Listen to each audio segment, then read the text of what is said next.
नमस्कार, शुभ संध्या। लगभग रात के 8:30 बज रहे हैं और अभी अभी ऐसे मन में एक ख्याल आया कि भूत प्रेत को लेकर मेरी बहुत सारी कहानियां हैं और वो जो कहानियां हैं वो बहुत सारी सत्य घटनाओं पे भी आधारित हैं जो मैंने अपने गांव में सुन रखी है। तो कभी कभी कुछ लोगों का मानना होता है भूत प्रेत हैं नहीं है, लेकिन मेरा ये कहना है कि भूत प्रेत का भी अस्तित्व होता है और भगवान का अस्तित्व है, भूत प्रेतों का भी है। और ये सही बात है कि अकाल मृत्यु जब हो जाती है किसी भी जीव की, तो जब तक उसके आत्मा की मुक्ति नहीं मिलती तो वो ऐसे भटकता है भूत रूप में। ठीक, तो आत्मा होती है और भूत प्रेत भी होते ही हैं, क्योंकि ऐसी बहुत सारे कथाएं सुन रखी है हमने अपने गांव जिला जवार में। तो अभी मैं एक घटना का वर्णन करने जा रहा हूँ। ये जो घटना है ना वो कोरोना काल के समय की घटना है और ये जो घटना है ना बहुत कुछ आपको सोचने पे मजबूर करेगी और शायद कहीं ना कहीं आपको यह एहसास होगा कि नहीं, भूत प्रेत का अस्तित्व है और वो होते भी है। तो आइए अब देर न करते हुए सीधे मैं अपनी बात पे आ जाता हूँ। ये जो घटना है ये तो एक तो लॉकडाउन के समय की है, मतलब जब कोरोना काल शुरू हुआ था और पूरा मतलब कि भारत अपना ही देश नहीं पूरे विश्व में कोरोना संकट गहराता जा रहा था और बहुत सारे लोगों को आर्थिक कठिनाइयां तो उत्पन्न हुई ही थी और भी बहुत तरह की परेशानियां आ गई थी शरीर को लेकर, स्वास्थ्य को लेकर। तो उसी समय ये घटना जो है ये समझिए कि राजस्थान जो अपना प्रदेश है ये वहाँ की है। वहाँ ना ये बहुत सारे एक क्षेत्र में कंपनियां हैं, वहाँ बहुत सारे लोग काम करते थे। तो वो जो कंपनियां प्राइवेट कंपनियां थी, छोटी मोटी कंपनियां थी। अब चूंकि लॉकडाउन लगा और बहुत सारा उनका माल आना जाना वो बंद हो गया, बहुत सारी परेशानियां हुई, तो धीरे धीरे आपको पता ही है वो मिल उल जो कारखाने थे बहुत सारे बंद हो गए, क्योंकि वो छोटे छोटे कारखाने थे। अब बंद हो गए ना तो उसमें के जो काम करने वाले लोग थे उसमें से काफ़ी लोगों को परेशानी होने लगी, जिनकी आर्थिक स्थिति मजबूत नहीं थी या जिनके घर में मतलब कि कमाई का कुछ और साधन नहीं था। तो एक ऐसा ही व्यक्ति था और जो एक छोटे से कंपनी में काम करता था, तो वो अभी कंपनी बंद हो गई, बेचारा घर में रहने लगा। बहुत सारी आर्थिक स्थितियां सामने आ गई, तो वो अभी क्या करे, और उसी दौरान वो कोरोना के चपेट में भी आ गया। अब देखिए, वो जो व्यक्ति था ना बहुत ही मेहनती था और हमेशा अपने परिवार के बारे में, समाज के बारे में मतलब कि अच्छा ही सोचता था। लेकिन अभी कोरोना के गाल में तो बहुत सारे अच्छे अच्छे लोग, बहुत सारे मतलब लोग समा गए। तो वो भी क्या हुआ कि कोरोना पॉजिटिव हुआ और कुछ दिनों के बाद अच्छी दवा शायद नहीं मिल पाई, उसको अच्छा इलाज नहीं मिल पाया और उसके प्राण पखेरु उड़ गए। वो इस दुनिया को अलविदा कहा गया। अब देखिए, उसके परिवार में ना उसकी अभी वहाँ क्या था कि आजकल तो आपको मालूम है ना कि जो संयुक्त परिवार है टूटते जा रहे हैं और रोजी रोटी की तलाश में लोग शहरों के तरफ निकल जाते हैं, छोटे मोटे काम धंधे करते हैं और वो परिवार थोड़ा बिखर जाता है। तो वहाँ वो जहाँ रहता था क्वार्टर लेकर, अब वहाँ उसकी बीवी और 2 बच्चे और वो दोनों बच्चियाँ ही थी। अभी उनको कुछ ना वो कमाने, क्योंकि बीवी कमाती नहीं थी, अब क्या करें क्या नहीं, उस पर तो पहाड़ जैसा टूट पड़ा उसकी वाइफ पे, पत्नी पे। तो कैसे भी करके उसने इनका दाह संस्कार करवाया और उसके बाद मतलब कि वो बोलते हैं ना अंतिम क्रिया के बाद जो चीज़ें होती हैं उनकी आत्मा की शांति के लिए वो सब करवाई अपना जितना भी उसका था। लेकिन अभी उसका गांव भी बहुत दूर था और लॉकडाउन का समय था, तो जाए भी जाए कहाँ, गांव में भी शायद उसकी स्थिति बहुत अच्छी नहीं थी। तो एक दिन क्या हुआ कि वो ऐसे ही रात को बड़बड़ा रही थी, प्रभु को गुहार लगा रही थी कि प्रभु कुछ अगर मेरे पास इस समय 30-40 हज़ार रुपये भी होते तो मैं क्या करती ना, ये कहीं एक छोटी सी दुकान खोल लेती और हमारा रोजी रोटी, ये बच्चों का पालन पोषण मैं अच्छी तरह कर पाती, क्योंकि उनके जाने के बाद बहुत ही परेशानी हो गई है। अब देखिए, कहीं ना कहीं मेरे रोंगटे खड़े हो रहे हैं। कहीं ना कहीं जो उसका पति था, उसकी जो आत्मा थी, उसने ये आवाज़ सुनी। और मैं आपको बोलूं, किसी भी चीज़ से अगर कोई गहरा लगाव हो तो मरने के बाद ना वो आत्मा जो होती है ना वहाँ भटकती है। उसका आप कितना भी दान पुण्य कर लें, उसकी मुक्ति का उपाय कर लें, भले ही वो आत्मा सही तरीके में रहेगी, लेकिन उसका ना जो मोह होता है, अगर बहुत गहरा मोह है उस चीज़ से, तो जल्दी निकलता नहीं है। इसको लेके मैं एक और कहानी आपको सुनाऊंगा, उसके पहले ये कहानी मैं पूरी करता हूँ।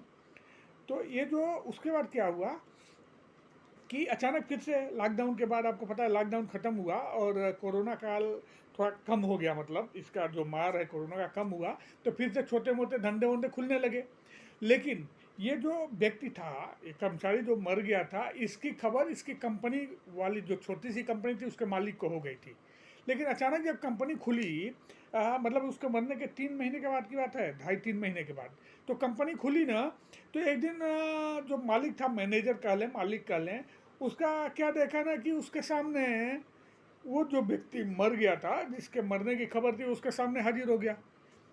मालिक जब देखा कंपनी के, बोला अरे मुझे तो कहीं से पता चला था कि तुम कोरोना में, तुमको कोरोना हो गया था और तुम मर गए थे। अरे बोला महाराज ऐसी कोई बात नहीं है, ये गलत निर्णय, ये गलत सूचना आपको मिली है और मैं देखिए आपके सामने हूँ। बोला हाँ, तो बोला कि लोग अफवाहें फैलाते हैं, उड़ गई होगी अफवाह बहुत सारी। आप देखिए कोरोना के समय में बहुत सारी अफवाहें चल रही थी, लोगों को झूठ मूठ में बरगला रहे थे, जिसको कोई भी काम नहीं था वो बस अफवाहें फैलाने में लगा हुआ था। तो जो मालिक था लगा कि हाँ ये तो आदमी मेरे सामने है, तो मरा कैसे है। तो बोला कि महाराज अभी कंपनी तो खुल गई, तो मुझे आप काम पे रख लें। अरे बोला भाई आप तो बहुत अच्छे आदमी हो, आपको काम पे क्यों नहीं रखेंगे, आप आ जाओ अभी से काम शुरू कर दो। फिर वो क्या हुआ कि काम शुरू कर दिया। अब देखिए वो ना बहुत ही मेहनत से काम करता था, ओटी भी करता था, मतलब कि पूरा समय कंपनी में देता था। और कंपनी में क्या हुआ, अभी आप देखिए कोरोना के बाद से सारी कंपनियों में ना तेजी से जो उनका मतलब कि पिछड़ापन गया, जो आर्थिक नुकसान हुआ उसकी भरपाई में लोग लग गए, तो उनकी भी कंपनी चलने लगी अच्छी तरह से और दिन रात मेहनत करने लगा। लेकिन अभी ये जो बंदा आ गया था मृत्यु के बाद जॉब पे, इसका ना थोड़ा सा हाव भाव बदल गया था। ये इसकी जो मतलब कि एक क्या बोलूँ, जो स्वभाव में काफ़ी कुछ परिवर्तन आ गए थे, जो उसके सहकर्मियों को पता चलते थे।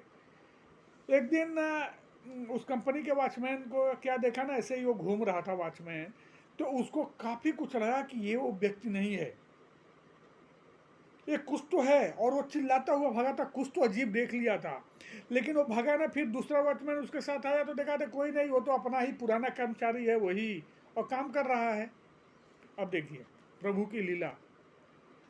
इसके बाद क्या हुआ कि 1-1.5 महीने काम करने के बाद अचानक ये व्यक्ति काम पे आना बंद कर दिया। तो मालिक को लगा कि कहीं फिर से तो उसकी तबीयत खराब नहीं हो गई, क्यों नहीं आ रहा है। तो फिर ना वो उसके मोबाइल पे लगा फ़ोन करने, मालिक, क्योंकि ये जो बंदा था ना बहुत ही बेहतरीन बंदा था, बहुत ही काम का बंदा था और अपने काम से बहुत ही प्रेम करता था। तो कंपनी मालिक ने बहुत बार फ़ोन किया, लेकिन वो फ़ोन नहीं उठा या लगा नहीं, कुछ तो हुआ मतलब। तो फिर ना वो मालिक सोचा कि उसका जो एड्रेस है, क्यों ना उसके एड्रेस पे पहुंचा जाए और देखा जाएगा, तबीयत खराब होगी तो थोड़ा उसकी मदद कर दी जाएगी, जो भी है। तो फिर एक दिन मालिक अपने कार ड्राइवर के साथ घूमते हुए उसके दिए हुए एड्रेस पे, वो जहाँ जिस क्वार्टर में मतलब उसका फैमिली रहती थी, परिवार रहता था, वहाँ पहुँचा। वहाँ पहुँचा तो वो बोला कि अरे 10-15 दिन हो गए और अभी ये आपके हस्बैंड जो हैं किधर हैं, काम पे नहीं आ रहे हैं, तबीयत वबीयत ठीक है, अभी तो 10-15 दिन ही काम पे थे। अरे ये सुन के उसकी बीवी को शौक लगा, वो बोली क्या बात कर रहे हैं, और रोने लगी। बोले कि मेरे पति को मरे तो लगभग 3.5 महीने 4 महीने होने को आ गए, और आप बोल रहे हैं कि वो आप 15 दिन पहले आपकी कंपनी में काम करते थे। हाँ वो अभी 1 महीना पहले 1 महीना तक काम किए मेरे कंपनी में। बोले महाराज आपको कोई गलतफहमी हुई है, वो कोई और व्यक्ति था। वो देखिए ना, उनको तो हमारे मतलब कि लगभग 3.5-4 महीने हो गए हैं। तो उसको बहुत अजीब लगा, उसको भी मतलब एकदम से बहुत ही मतलब बहुत ही हैरानी हुई। अब समझिए कि जो व्यक्ति के सामने एक मृतात्मा आके खड़ी हो और उससे काम मांगे, और 1 महीने तक उसके सामने काम करे उसी की कंपनी में, तो उस पे क्या बीती होगी। लेकिन खैर उसने प्रभु को प्रणाम किया और फिर जो 1 महीने उसने काम किया था, 1 डेढ़ महीने, उसका कुछ जो भी पगार बनता था ओटी लेके, तो कुछ 50-55 हज़ार रुपये उसकी पत्नी को दिया और भी कुछ खाने पीने की व्यवस्था की और बोला कि ये आपके पति ने काम किया है भाई, अभी वो मृतात्मा ही काम किया, किसी ने काम तो किया है, तो ये पैसा मैं आपको देता हूँ।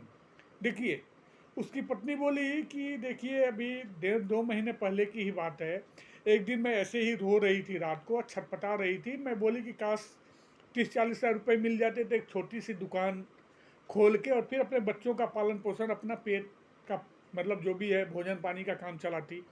तो बोली कि देखिए कहीं ना कहीं मेरे जो पति थे वो, उनकी आत्मा ने ये बात सुनी और फिर उन्होंने, उस आत्मा ने काम करना शुरू किया और मैं 25-30 हज़ार रुपये की बात कर रही थी, उन्होंने 50-55 हज़ार रुपये की व्यवस्था कर दी। तो मैं फिर से वही कहता हूँ कि मृत्यु अंत नहीं है, कभी भी मृत्यु को अंत के रूप में न लें। हम लोग यहाँ इस संसार में अपने कुछ कर्मों के भोग के लिए आए हैं और सबको भोगना है, कुछ अच्छे कर्म होते हैं, कुछ बुरे कर्म होते हैं, तो लेकिन मस्ती के साथ इस जीवन को जीना है। वो बहुत सारे लोग टेंशन, अरे टेंशन वंशन कुछ नहीं, सारी चीज़ें जो भी आती है ना उनको जाना ही है, टेंशन भी चला जाता है, तो टेंशन बिल्कुल नहीं लेना है, जीवन को मस्त जीना है, हर एक पल प्रेम के साथ जिएं, ईश्वर में आस्था रखें, ईश्वर में विश्वास रखें और नेक कर्म करें। अगर आप नेक कर्म करते हैं ना तो कितनी भी बड़ी समस्या आएगी, मैं बोलूं कि समस्याओं का पहाड़ क्यों न खड़ा हो जाए, बजरंगबली ईश्वर आपकी मनोकामना को पूर्ण करेंगे और सारी कठिनाइयों को दूर करेंगे। और बाकी चीज़ें जो आपके जीवन में घट रही हैं वो सबके जीवन में है, ये मृत्यु लोक है, हम लोग यहाँ अपने कर्मों के भोग के लिए हैं, ये चीज़ दिमाग में रखिए। और कभी भी छोटी मोटी बातों पे कहीं भी कुछ उदास होने की ज़रूरत नहीं, कुछ गलत निर्णय लेने की ज़रूरत नहीं, भगवान सब ठीक करेगा। बस सहृदय रहिए, प्रेम रखिए अपने प्रति, मानवता के प्रति, समाज के प्रति, और कभी भी कोई भी जाने अनजाने गलत काम मत कीजिए। बस इसी के साथ मैं अपनी वाणी को विराम देता हूँ और अगली एक ऐसी सच्ची घटना लेके आप लोगों के सामने हाजिर होऊंगा, प्रस्तुत होऊंगा। तब तक के लिए नमस्कार, शुभ संध्या।